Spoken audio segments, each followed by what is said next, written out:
We got a bidet!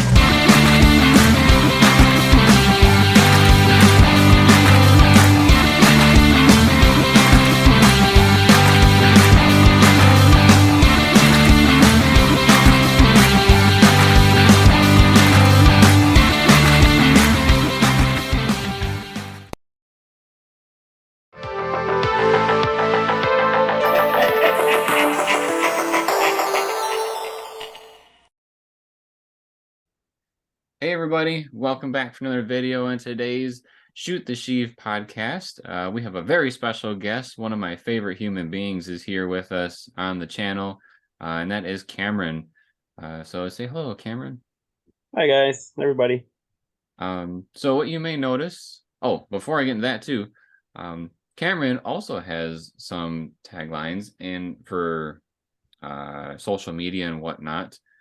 Cameron, do you want to tell the group your two things really quick, where they can find you? Yeah, so I have a TikTok. It's Papa Dab 114. I just share different things. I like to go thrifting. Just tips and tricks on my eBay store, which you can find me on eBay too under Susan Deck, and he'll have that name for you in the description or whatever. But yeah, you can find me on TikTok and eBay.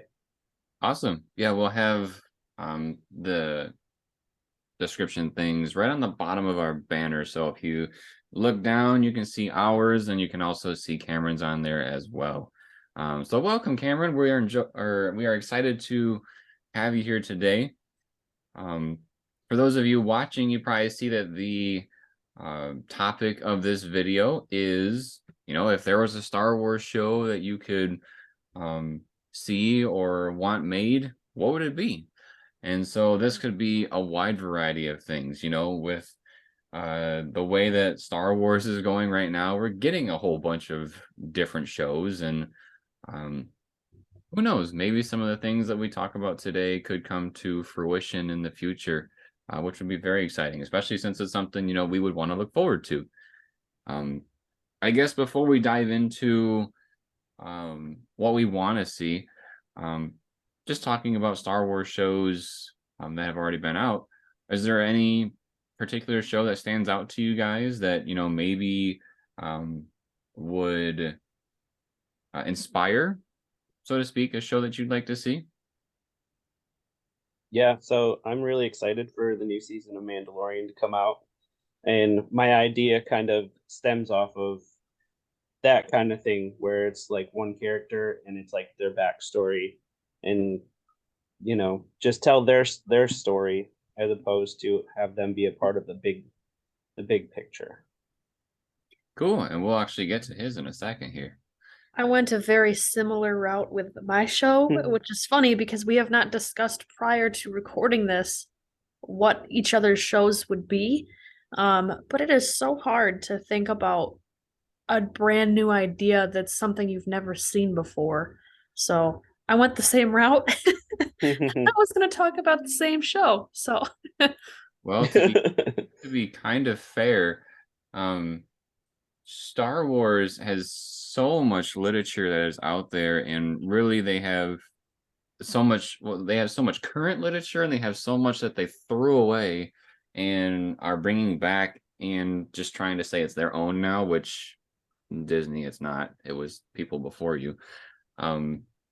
So it's really hard to even think of, a new show, quote unquote, that would have little to no inspiration from something of the past. So we kind of just keep building off of these different shows, and I think probably the show that I've seen so far that has diverted from most of the old stuff would probably be Star Wars Visions, because that was an anime show that's not canon, and they just did whatever they felt like. They're like, Lucasfilm said, here's Star Wars, do what you want with it. And then we got, some really cool episodes out of it.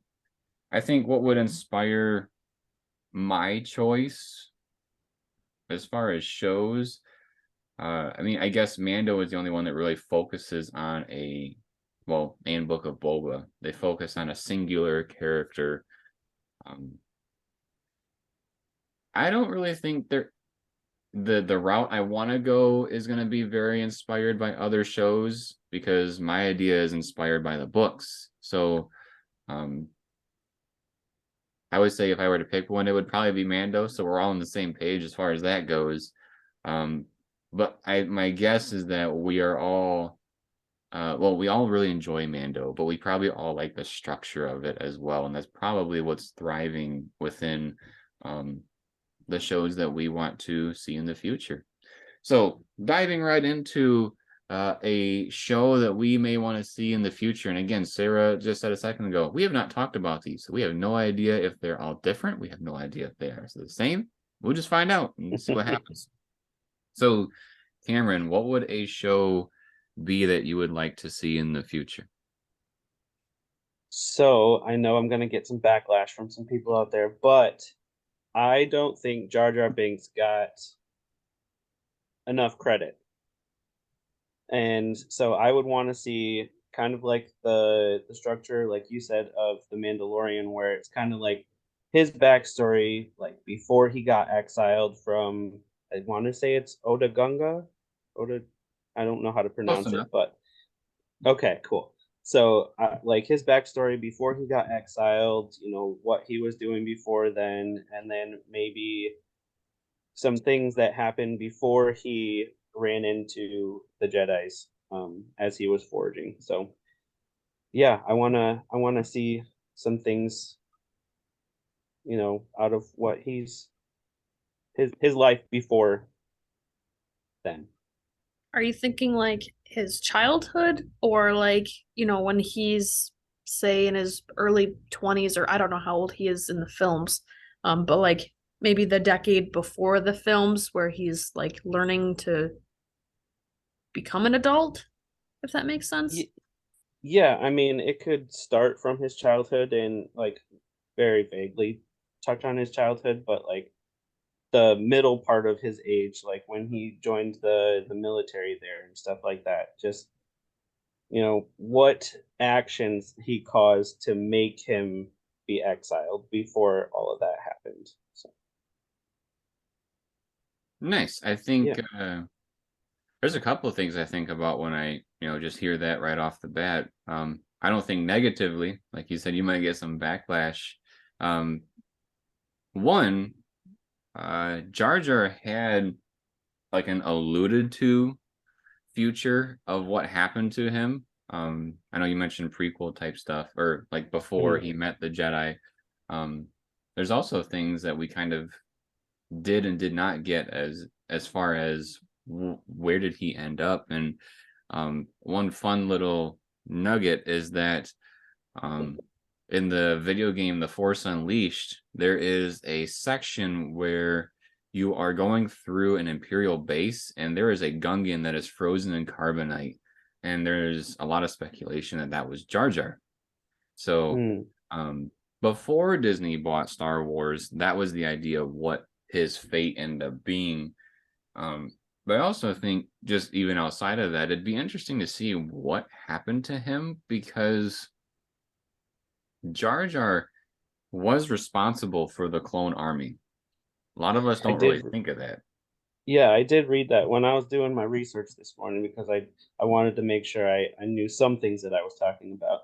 But I did see that he, you know, people say he was responsible for that, and then, you know, kind of after that, he was exiled again for the second time, and he was, you know, doing some street performing or whatever, and it said that he met this little kid and like who was burned and was kind of deformed by a bombing that the Empire had done in his hometown.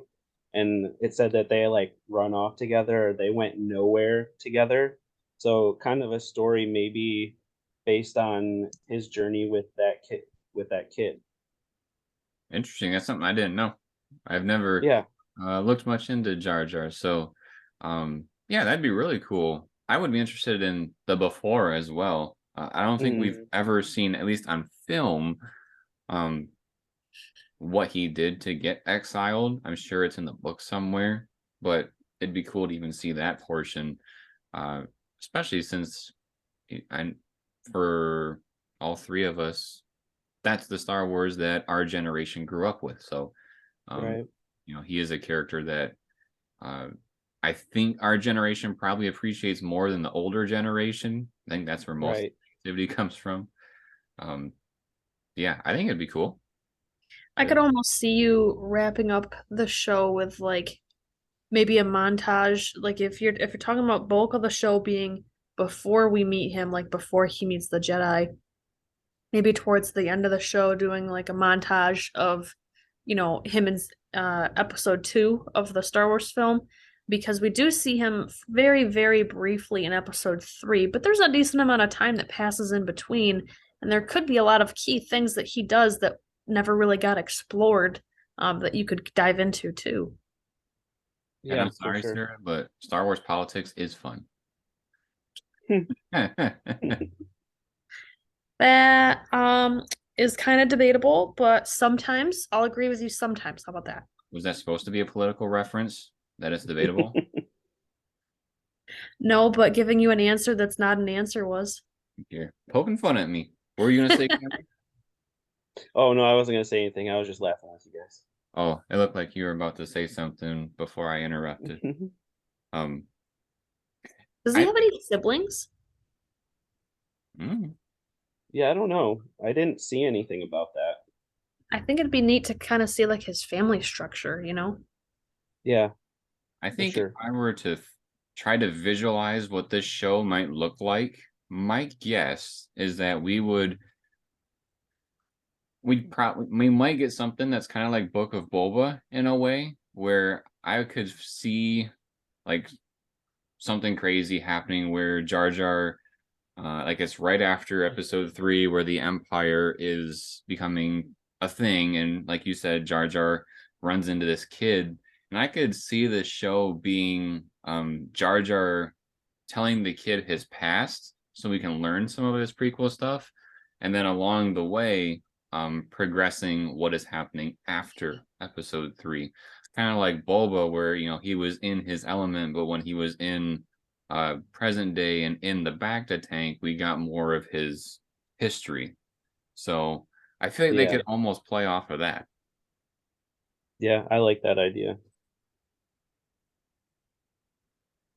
I think we need more of our favorite Star Wars sucker, and I'm talking the candy. Cameron, have you seen this sucker before? I have not. um, if you look up Star Wars Episode 1, Jar Jar Binks sucker, there was a sucker back in the day where so it was like his head, and if you push the button, his mouth would open and his tongue would be there, because there's the scene where he like sticks his tongue out, and then Yeah. kids and adults would be sucking on his tongue. Oh, nice. Probably one of the most inappropriate Star Wars merch there ever was. I love it.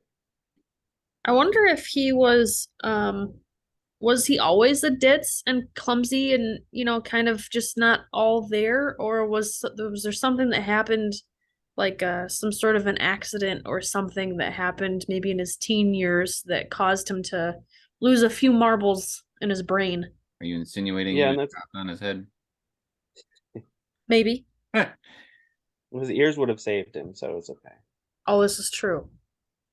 Those big old But pills. no, that's kind of what I was curious about too. If there was this one specific thing that he did that made the leaders say, like, you know what, it's time to go.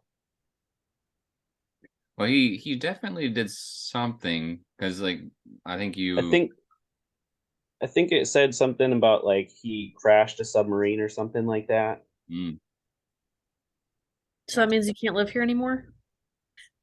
Yeah, I don't know. Yeah, So maybe. he went from crashing a submarine to a general. Wow. Yeah, big step. And then from a general, he got into politics. That's right, Kind of Senator. kind of like our world, where people that may not be fitting get in there anyways. But yeah. That's Uh, for a different podcast. yeah, that's for a different podcast.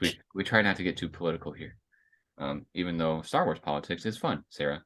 Um, all right, so that is probably a good spot to transition into our next one. So we talked about Cameron's show that he would like to see in the future, and that revolved around Jar Jar, so which is pretty cool. You know, a lot of people, like I said, you know, there's some sort of like negativity that's attached to him, but maybe if we got a little bit more light from the character, it'd be better. And the actor actually is still portraying different things in the Star Wars, so it's not like he disappeared. He's actually on a Star Wars game show right now with kids, so it's not like he's removed from Star Wars. All you gotta do is call him up and sign him. So I did not know that even existed.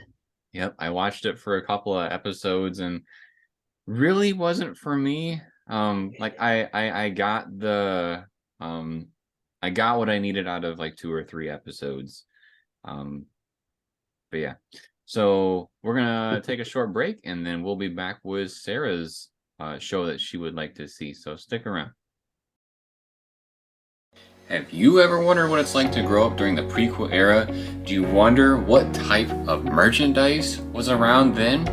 How different was it than it is now? Check out our videos on this channel where we talk about the merchandise of the Phantom Menace and the merchandise of Attack of the Clones.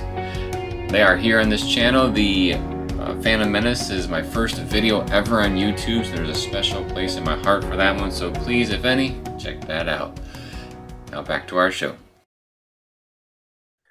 Welcome back, everybody. We are here with our next segment of our Shoot the Sheev podcast on what we would like to see for Star Wars shows in the future.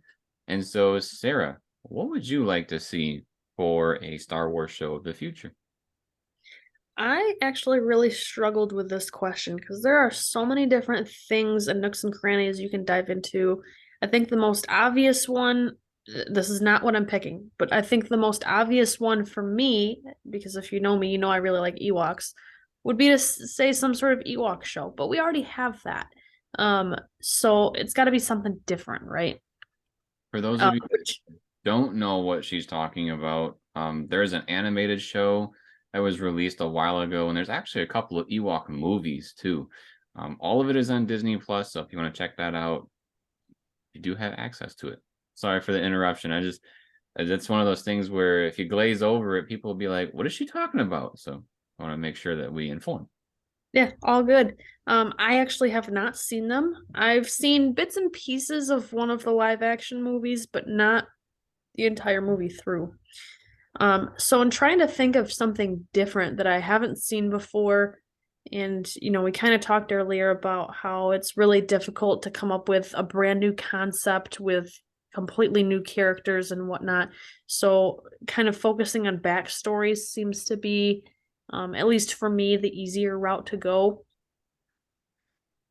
I really wanted to say Darth Maul, but there was something that we said earlier that kind of changed my mind. And so I'm actually going to go with the family of the Hutts. So not just Jabba the Hutt, but the Hutts in general. I thought it was really cool in Boba, or the Book of Boba Fett, right? In that show, we get to see, is it his cousins? It's a set of twins that I think are Jabba's cousins. They're relatives. I don't remember what they were. Just for reference, did you get to watch Boba, Cameron? Yeah, I did. Okay, cool. Yeah, so I'm not sure on their exact relation, but somehow they're related to Jabba. I want to say they're cousins. It's a set of twins. They're much, at least in my eyes, they looked much smaller than Jabba. So I don't know if it was that they were a lot younger. I'm not sure on the lifespan of that species. But I think exploring that family and how he got to be the because he, what do they call it, the daimyo? Or the daimyo was like the governor, wasn't it? I don't remember what that is. I'm trying to remember what that title was. I don't know. I'll look it up. Okay. I think you're maybe mixing it up with Major Domo, which that was the other dude in Boba that was like the annoying Twi'lek dude. But I'll look it up. What I'm trying to get at is like the head of the criminals, right? Like he's in charge of the criminal world. How did he get there? Why is he how did he get to possess so much power when he's literally just a giant slug? Like why are these people listening to him? It's not like he can chase them down and go beat them up. Which would be pretty funny to watch. Because when those twins come in Book of Boba Fett, we don't see them slithering around. They're like on this giant platform that all these people are carrying. So how do you possess so much power that you can make this set of like 20 people carry you? And those guys are heavy. Those hut slugs are heavy. I remember one of them was like eating this little creature, or like he was playing with it and like licking it and stuff, and he might have eaten it too. I don't remember exactly, but like they're just weird creatures, and I think they're really interesting to watch. But there's one major struggle with this idea, I think. You were correct. It was the daimyo. Daimyo? Daimyo is the head of the criminal world. It is the ruler of a ruler of a planet or a territory. So it says like Bulba is now the new daimyo of Tatooine. Gotcha. So is that a first time that you were wrong in Star Wars and I was right? No, I'm sure there was others. Get fogged over when we've only seen the show once or twice. Don't even ask me questions about Andor. So the one problem that I think we would have with this show is in Star Wars, there are a lot of creatures that do not speak English, and they will be subtitled. Jabba is one of them. I think it would really struggle to have an entire show where the main family is subtitled the entire time. He does speak English, too. What? He does speak English, too. When? In episode 4. So this might be an interesting talking point right here. So when A New Hope first released, Jabba was a human being. He was not a slug. And he spoke English. And then what happened is that scene got cut of him being a human. And so when they went to put it back into A New Hope with the special editions, he was turned into this slug thing. And because my guess is because he was speaking English as a human being, they had him speaking English in that scene. So in episode 4, he does speak English, but I think you are he does like a mix between the two, like but English, so to speak, for episode 6, because he kind of goes back and forth a little bit depending on who he's talking to. But he also uses 3PO as a translator all the time. So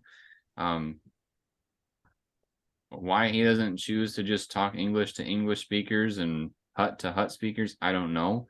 But I do remember he does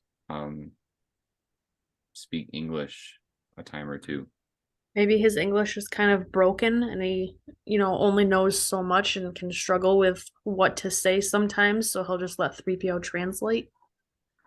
But whatever the case may be, interesting that he does, because I don't remember him speaking English, but anyway. Let me fact check myself. Maybe I'm wrong. Maybe we got a twofer in this episode, but I'm pretty sure that he spoke English, but we'll see. But that's one of the biggest hurdles that I think this show would have is the language barrier. Because although Jeremy enjoys movies that are subtitled the entire time, that's not really my style. Anytime I've watched like anime, you can sometimes watch the subtitled versions or sometimes there'll be English dubbed versions. I always go for the English dubbed versions just because it's easier for me to watch and follow along as to what's actually going on, and that way I can focus on the action of the scene instead of having to read what's going on. That's kind of that's what I would pick, I think, as a show. I am curious. We got a little bit of a taste of it with Book of Boba with the twins, and I want to see who else is out there. What else are they in charge of? How did they get to have this mass amount of power? And why do people listen to them? Well, Maybe they're afraid of getting rolled over. I mean, we did have Leia, who is, tied up in costume and whatnot and like attached to him and stuff, but like, he's not the one that put the chain on her. One of his bodyguards had to have done that. And I don't know. It's just one of those things of like, it's just so strange to me. Meaning, why everybody follows Jabba. Because somebody had to start it. So basically what I am finding is that he does like a mix between Hutt and English a lot, but he never like speaks straight English. So it's a little wonky. But if they were to do a show, my guess is that they would be all subtitles. That way you don't have to pick apart. Oh, he said this part in Hutt. I got this part in English, and I can go back to the Hutt part. So, but yeah. You think it would take away from from his character if they just had him speak English the whole time? Probably. Just because, I mean, like Sarah said, I would not mind a show that is all speaking the way that they speak. I think it's cool. I think it adds to the galaxy, being able to hear another language spoken. I do know George sometimes just told people just talk like something sounds like it's sci-fi, and then people made things up. So I don't know if they would go as far as like, I think Tolkien like actually used Elvish language and then like wrote it the way it's supposed to be for his books. I don't know if Star Wars could do that just because so much of it is gibberish at this point. But it would still be cool to somewhat hear that it's another language. I feel like if we went the English route and didn't use their actual language, it wouldn't be taken very seriously. And the reason why I say that, like, I wouldn't be able to take it very seriously. Like, I would struggle with being able to, I guess it depends on how well they voice acted. Because if they were just talking like a human would talk, that'd be kind of weird. It seems misplaced. But if they were talking in like when you have Hispanic characters sometimes in American TV shows, and they talk English for the most part, but then sometimes they have idiomatic phrases that they might say in Spanish. And so either you know it or you don't, right? And you can still enjoy the show whether you understand everything that they say versus, maybe you didn't catch that one line. I could see maybe something like that being a bit more acceptable. But if it was just like straight English, like what we're talking right now, I feel like it'd be kind of misplaced. If that makes sense. I found something interesting that kind of adds to this. I went down that rabbit hole and I just kept on going as far as the English speaking and whatnot. And supposedly, so Java understands English, which they call basic in Star Wars. And he didn't like to speak English or / basic because he felt that it was of the lesser people that spoke that. Like they were people below him that used that language. So he spoke in Hutt or Hutties, whatever you want to call it. And so there apparently was a part in one of the older books / video games, because it was turned into a video game, Shadows of the Empire, he was speaking to a character named Shizor, and Shizor asked him to talk in basic and he complied. So He can speak it, he can understand it, but apparently he's just too bougie for it. So, fun facts. Even I'm learning today. Love it. So, Jeremy, this begs the question. The Star Wars Holiday Special. Yes. I'm going there. I'm going there. There is, for the first, say, I don't know, 20 minutes of the film, something like that. I don't know how long. No talking. Just grunts and things like that. Now, I understand that's a little bit different than subtitled because there's like literally no audio versus subtitled audio. But do you think we'd come into a repeat situation like that if it was all subtitled? Uh, I don't mean to make this connection, but it might not be the best thing to say, but it's like if you're watching a foreign film, you're not going to understand a thing they're saying. It's just going to sound like gibberish to you, but it actually does mean something. So, I mean, I guess with the holiday special, yeah, it just sounds like a bunch of grunts and whatnot, but that's what it sounds like when you don't understand what people are saying sometimes, especially different dialects that use things that are more like that and not just sounded like what we sound like. So, I don't think it would really take away from it in that sense either. I think if they actually put some subtitles and told us some context of what they were talking about in the holiday special, it wouldn't have gotten such a bad rap about, oh, the first, 15 minutes or so is just back and forth, basically. So I don't know. I think it just depends on how you present the show. If you actually, showing subtitles, it'd be much different. One of my favorite like fairy tale sci-fi slash movies that isn't Star Wars is Pan's Labyrinth, and if you haven't seen that movie, it's subtitled because it's all in Spanish, but it's a really good movie. So like I think as long as you have an interesting story and you present it, properly, it would be effective. That's my opinion.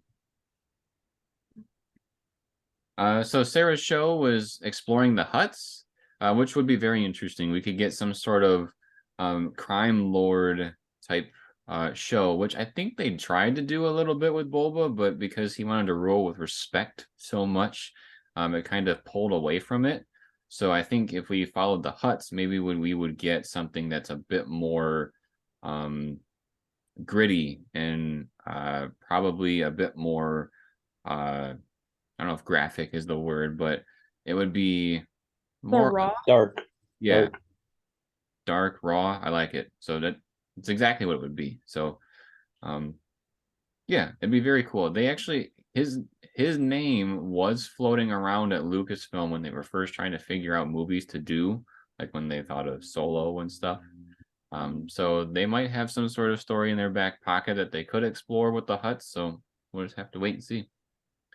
After we come back, we will have one more, which will be the show that I look forward to if they ever make it. And so stick around and we'll talk about that. Have you seen The Mandalorian? Do you wonder what Operation Cinder was that they mentioned in this show?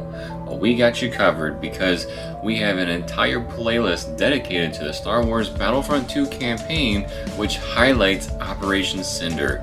So if you check out our playlist, you'll be able to see what actually happened with Operation Cinder and know what they're talking about with the show. Now back to ours.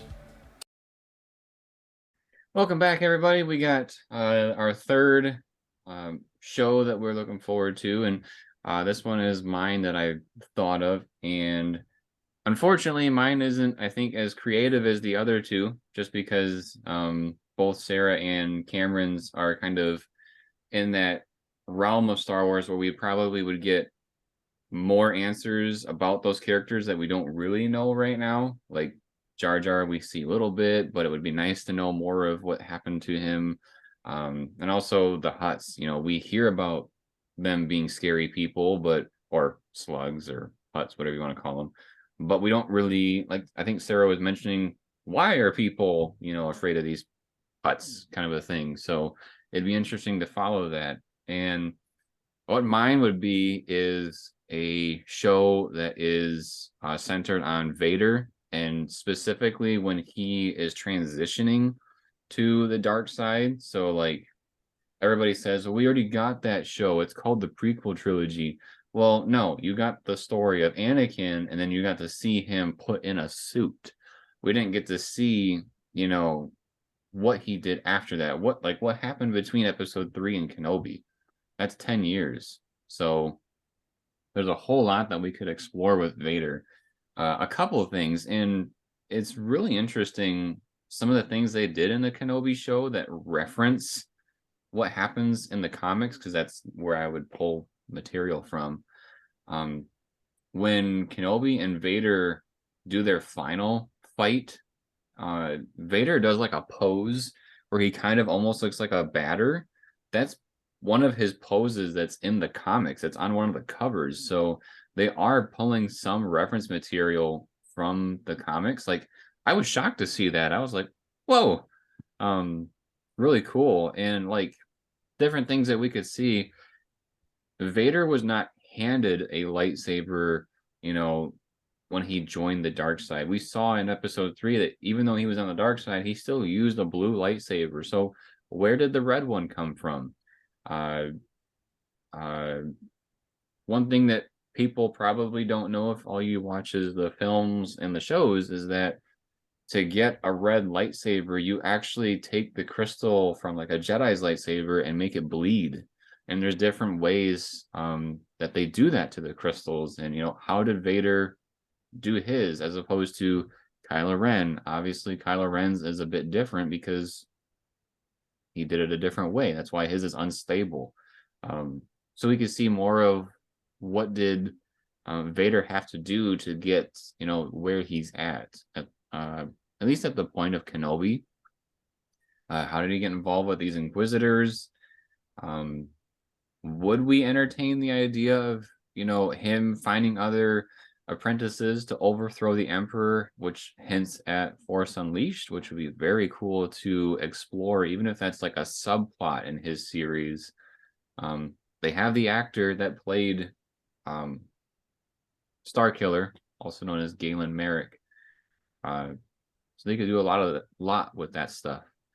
Also, the things that Vader had to go through, we talked about in a previous podcast that Vader's life was not glorious by any means.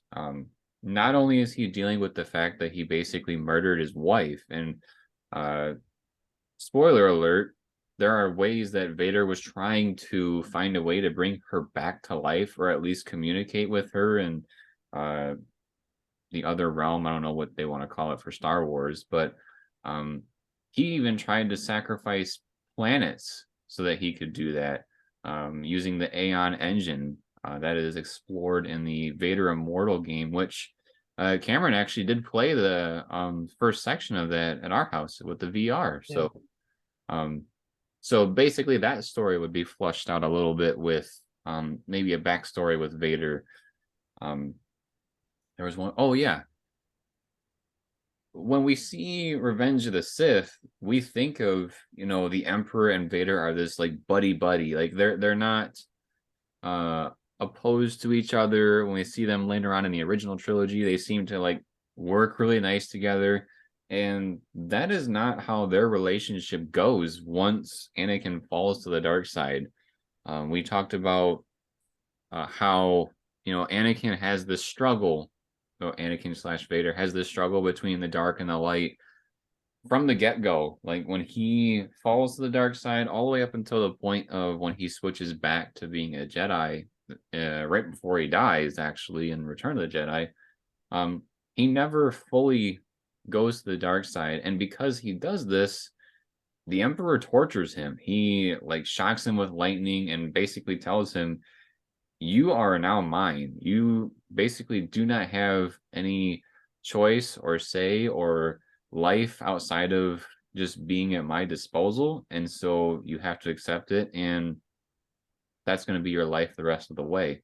And we really don't get that dynamic unless you read the books or the comics. So it'd be interesting to see that on film, so that, you know, we actually get to see a little bit more of why is Vader the way he is. And Why would he want to turn against the Emperor at the end of episode 6? Why do the Sith want to find apprentices and try to take out the number one all the time? So just a couple of things to put out there that would be cool to see on film, especially since Hayden Christensen definitely wants to stick around and be Vader. They have the man, the myth, the legend, and they just got signing rights to manipulate sound recordings with James Earl Jones's voice because he is getting up there in age.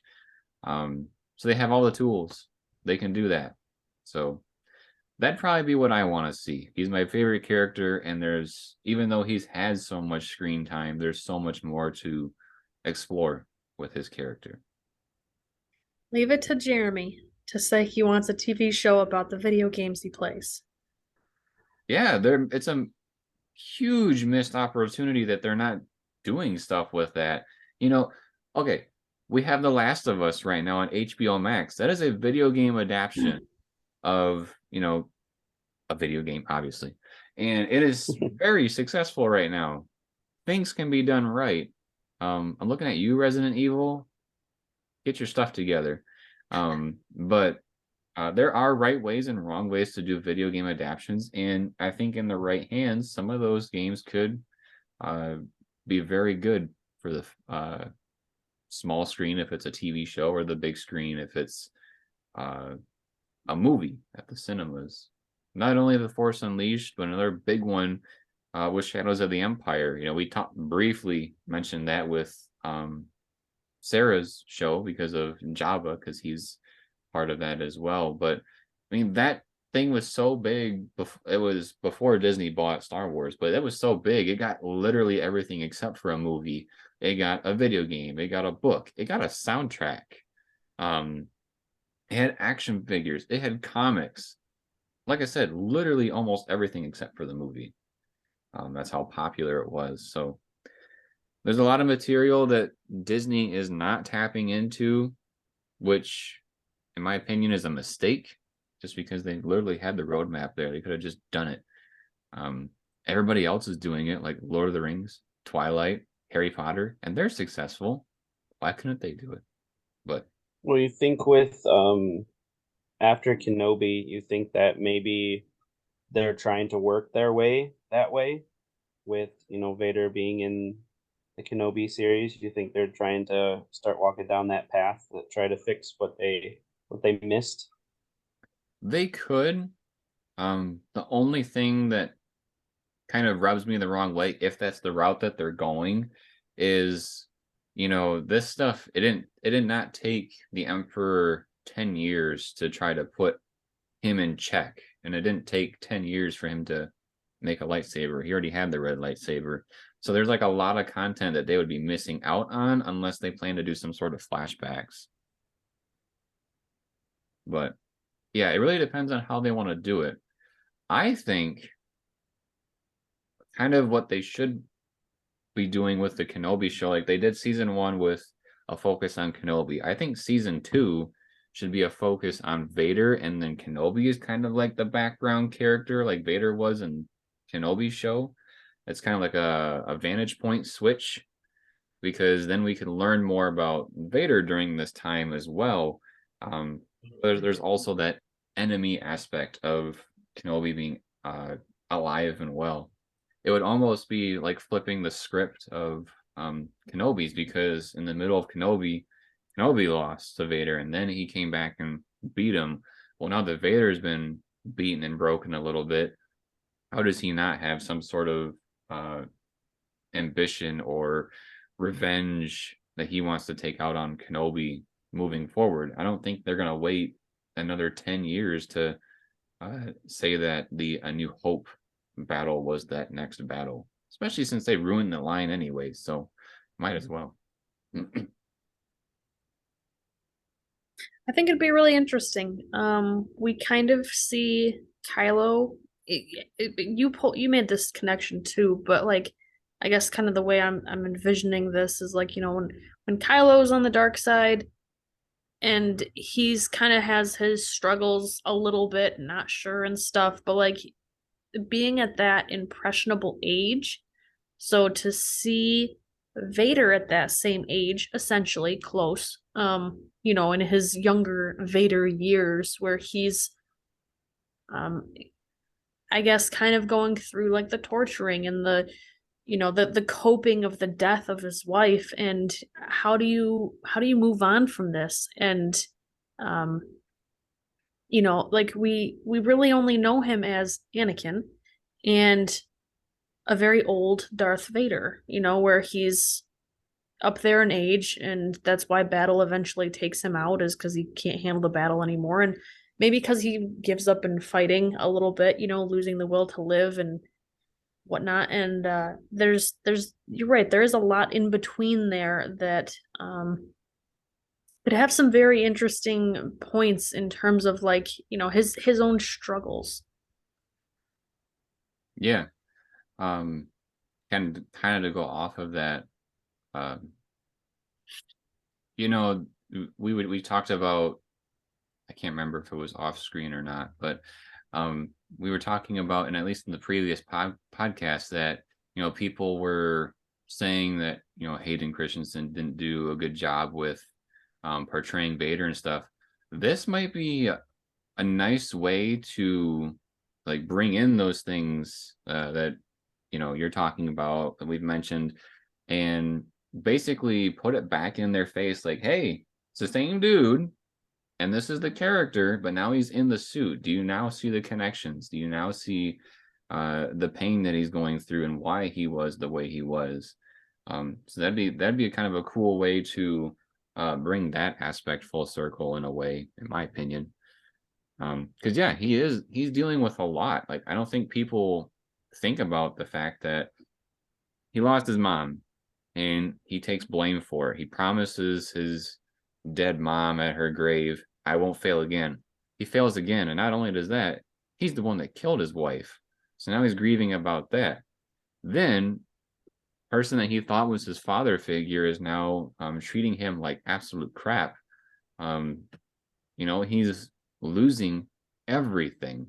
And really, when he was a young kid, the Jedi were basically promising him everything, because he was saying, or they were saying, that he was the chosen one. You're supposed to be this high pedestal person, but now he's at the lowest of the low. The Emperor, when he made a suit for Vader, purposely made his suit out of like junk parts compared to what he could have been, because he wanted to limit his ability to do things. So he couldn't overpower the Emperor, so to speak.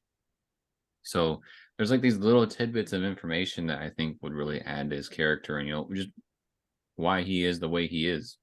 There's much more to he's evil because he's evil. And I think that's the wrong answer.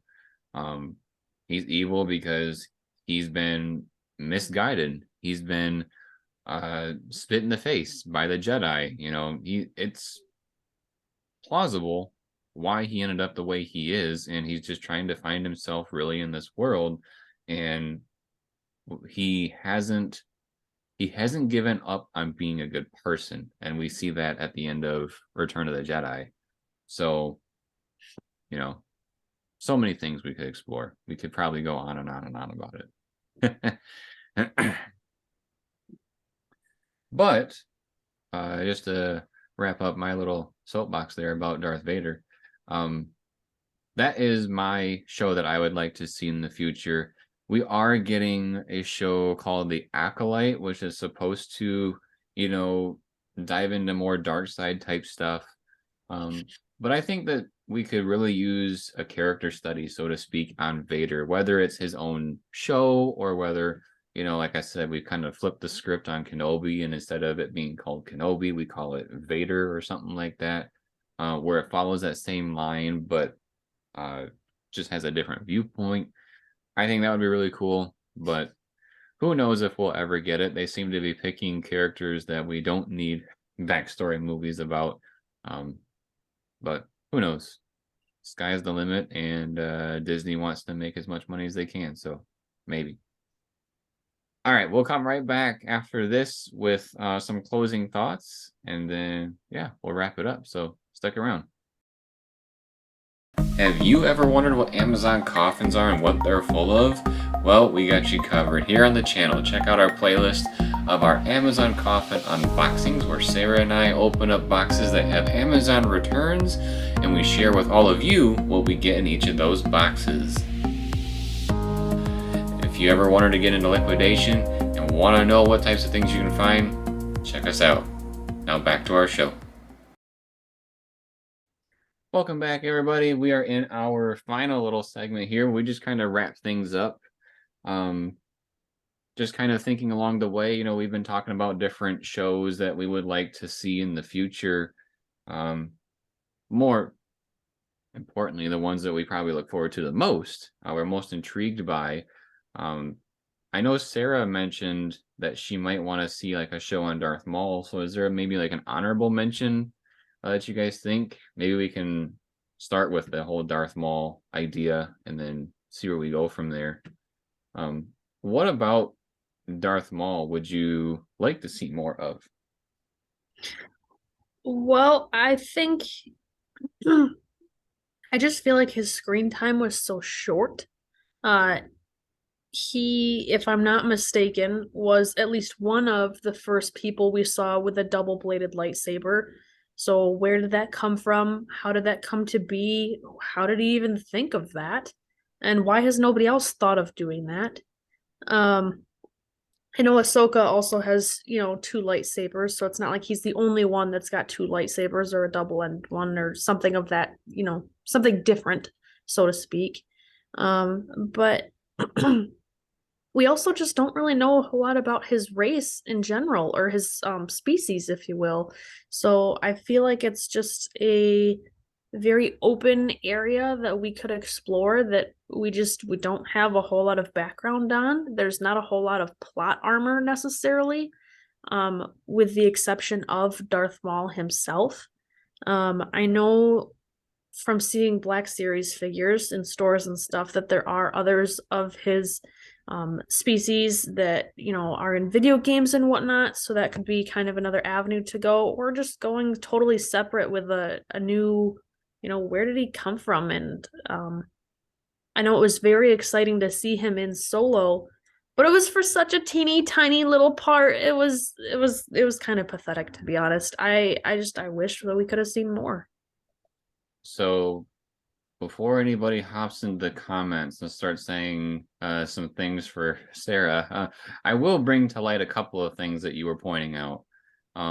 One, I think it would be interesting to see why his decision to make a double-bladed lightsaber came about, but he was not technically the first one to make one. He was on film, I'll give you that.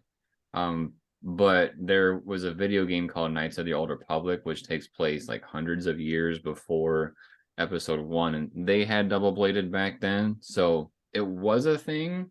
Why it was in the film is my guess is that George wanted another thing that was like, Star Wars is back, baby, and that was the one thing that would, you know, really pull us in, because I'm pretty sure that was like what they wanted to highlight in their previews was his double-bladed lightsaber.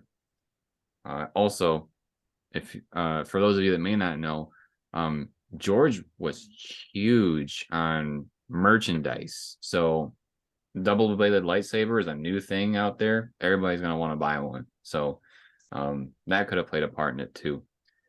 As far as Darth Maul's where he's from, he is from Dathomir. If you've played the video games that's in Fallen Order, you do visit that planet very briefly in the game. Also, it's touched on quite a bit in the Clone Wars. Again, stuff that Sarah hasn't seen or played personally. I don't think Cameron has either. No. So you do get to learn a little bit more about Dathomir in those respects. We learn a little bit more about where Darth Maul went after episode 1. He was like resurrected, so to speak, by I forget what their names are, sisters something, from Dathomir, and they resurrect Darth Maul, and he actually has a brother too, which is kind of cool, named Savage. I really liked his character. He was kind of more of a brute, Darth Maul, so to speak, and he was yellow, so that was kind of cool. I don't know if Disney kept this or not, but one kind of cool thing is that Darth Maul is actually pure, like, red skinned when he was born, and then all the black is tattoos. So we would learn a little bit more about that probably as well, if they are keeping that little tidbit from literature that was before Disney acquired it. I haven't seen. That is the thing I'd like to know more about. Is that like a spiritual thing? Is that like a coming of age ceremony? What is that? What does that mean to them, you know? You're ready to be a warrior, so now you get the war ink, if you will. Like, I don't know what it means. Yeah, I'd be curious too. Because it's granted, I've only seen dudes from like the video game and stuff, and they all have the ink, but they all happen to be warriors. So again, like, I don't know if that happens to be some sort of like you said, tribal or cultural thing that that they eventually pick up, or if they went the route that you're just born that way. I have my doubts, but yeah, that'd be cool to see. I looked up the name. They're called the Night Sisters. People that brought back Darth Maul. What would you pick, Jeremy? Oh, on the spot. Yes. I don't know. I think I'd probably just explore a different time frame. I would like to see more of Knights of the Old Republic, just because it could get away from the central storyline. And, you know, like, people say that they don't like the sequel trilogy because it's, you know, outside the realm. They don't care about it. Knights of the Old Republic had a huge following, and I mean huge. So if that came back, I think it would be welcomed with open arms, as long as they don't try to inject too many of their political ideologies into it. So like, if they try to, like with The Last Jedi, and they interjected basically PETA with the animals, was it needed? No. Did it waste time? Yes. Especially with how much time that they use with it. So if they don't do like silly things like that with it, and they try to keep it true to the material, because they have really cool characters, they don't have to deter from that. So what time frame is that exactly? Like pre-prequel? Yeah, that's the one where I was saying hundreds of years before episode 1. Oh, I missed that, sorry. Let's see, I'm looking it up, the exact thing right now.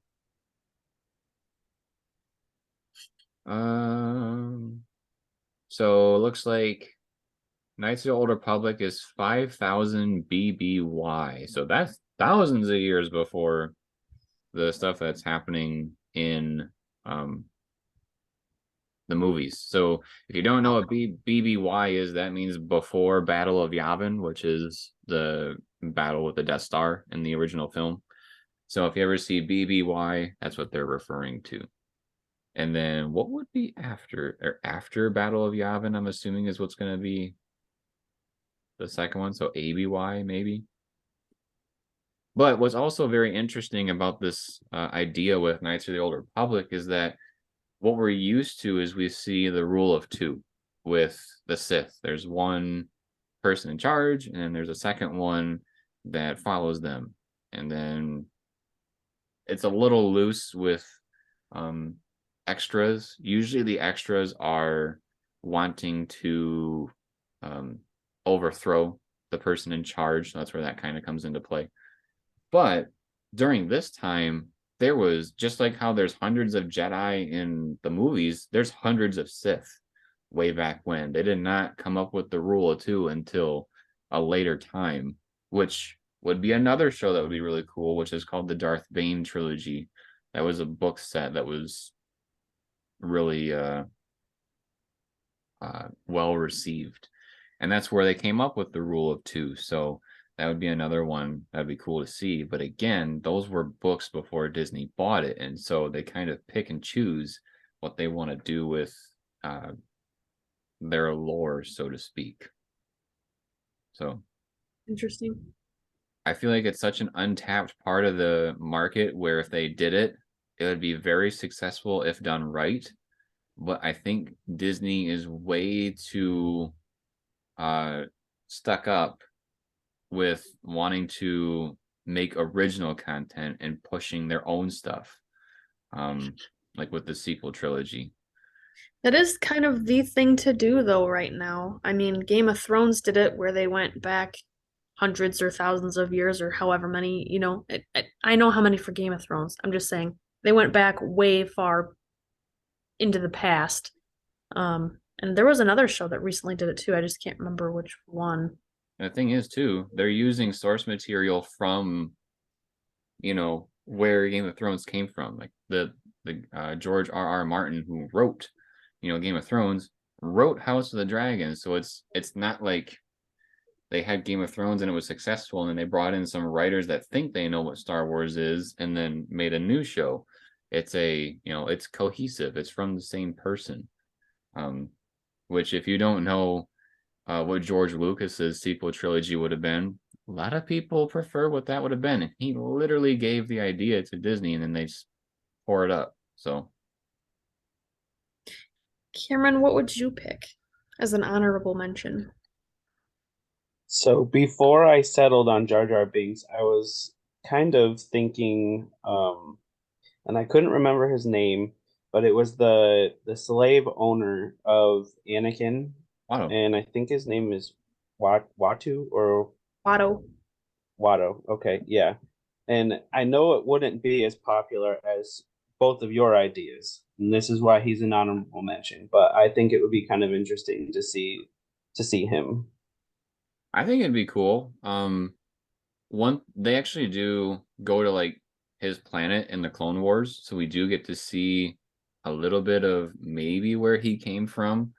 One little tidbit that I just happened to come across when I was looking at different Star Wars things, because I do go down that rabbit hole sometimes, is that Watto was like a war veteran when he's like a slave owner. Like he used to be a war general or something, and so it would be interesting to see, like, maybe that's why he's so uptight and battle hardened or something.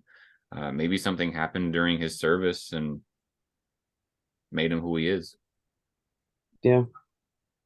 Yeah, but like, how did he get rich enough to own slaves? And does he have any friends? And because he doesn't really seem like somebody who would have friends, which would be kind of a tough life, Maybe somebody did something really bad and owed him a debt, like he saved them in the war or something. And so to pay off that debt, they gave him their own slaves or something like that. Like how did he get these slave how did he get to be a slave owner? This got dark. Maybe they have a really good pension and he made an investment. I would not disregard, like, that very well could be, because Watto kind of became who he was in episode 1 through gambling. They kind of made a point of, gambling is a very strong ally, but it can be, when used against you, it's really bad. And that's that's how basically his little quote unquote empire fell with his slave owning, because after he lost Anakin, he went into hard times and had to sell Shmi, and then in episode 2 he just had like that little stationed like flea market spot, so to speak, after having a big store. So I would watch that. Yeah. For sure. He's one of those prequel characters that I think is interesting enough where I think he could hold a show. All right. Well, that's this week's podcast. We talked about shows that we wanted to that we would really want to see be made by Disney. Whether they'll come to fruition or not, who knows? But maybe. I'd be very excited if we ever end up seeing some of these. I expect compensation if my idea is used. Yeah. Yeah, we'll see about that.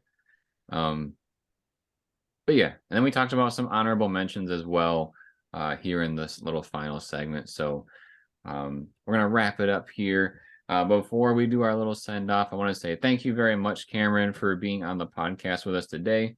Again, you can find Cameron on TikTok and his eBay because he loves to do some thrifting down in our little bottom strip here of the video. It's been up the entire time, so make sure to check him out and follow him as well.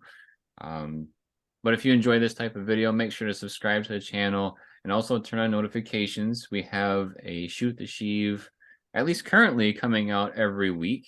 And it should be for at least a good couple of months here. We try to think of different things to talk about. Probably one of the fun ones coming up that was suggested by one of our friends is people want to have a trivia session with me and want to see how much of a nerd I really am. So I kind of look forward to the embarrassment when I get put on the spot and I won't end up knowing any of the answers. So so we got some of those coming out. We got other cool things planned for the podcast. Some of the other things to look forward to on the channel coming up are Mando is coming out very soon, and we will be covering that. We got Jedi Survivor, which is coming out, and very excited for that, especially since it got delayed and now we gotta wait longer to get it. Thanks, EA. And then we also got Star Wars Celebration, where it is heavily rumored that we are gonna get information on the next Star Wars movie coming out. So I look forward to all of that stuff. So if you are too, turn on your notifications. That way you can come back to us and find out all the deets. And then also drop us a like if you like the video. Drop us a comment letting us know what show you would like to see come out in the future. And then, as always, everybody, thank you for watching. We'll see you next time.